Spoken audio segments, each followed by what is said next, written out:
ST थांबेपर्यंत उतरत जाऊ नका. शाण्याला कळलं, उडी मारल्यावर लागतं हो चालत्या गाडीत. थोडी थांबू द्यात जा ना गाडी. आले बस स्टँड जवळ आले. पण तुमचं कसं आहे, तुम्ही चालत्या गाडीत पळता. अरे कुठं पोहोचणार आहे, तिथंच थांबणार आहेस तू.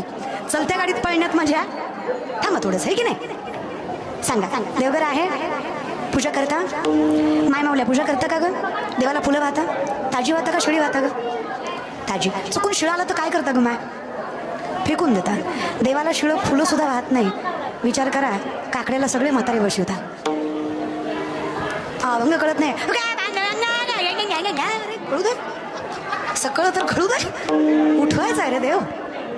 मी कोणाची चेष्टा किंवा मस्करी करत नाहीये, पण मोठ्यांचं काम आहे नातवाच्या हाताला धरून काकड्यात बसवलं पाहिजे. बारक्यांना मोठ्याचा आदर करता आला पाहिजे आणि मोठ्यांना बारक्यांना सांभाळून घेता आलं पाहिजे. आणि तरुण पिढी विनंती आहे माझी, विश्वासानं सांगते बहीण तुम्हाला, नाही ज्ञानेश्वरी कळली तरी वाचा. बोट फिरवा ज्ञानेश्वरीवरनं.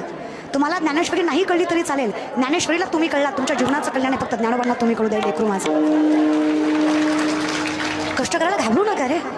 काय संकट वाटायला यायची उद्या, काय दुःख पदरात पडायचं पडू द्या, काय लोकांना नावं ठेवायचं ठेवू द्या, काय जगाला पाय खेचायचं कसू द्या. विश्वास त्याच्यावरचा डगमगू देऊ नका. जी लोक अपमान करतात ना, तीच लोक एक दिवस सन्मान केल्याशिवाय राहणार नाहीत, हे सामर्थ्याने सांगतात. विश्वास, फक्त अभ्यास करायला, कष्ट करायला, मागे पुढे बघू. पटकन काही मिळत नाही. 2 लाख पायदळ 1 लाख घोडदळ स्वराज्याचं, 10 पटीनं जास्त सैन्य शत्रूचं.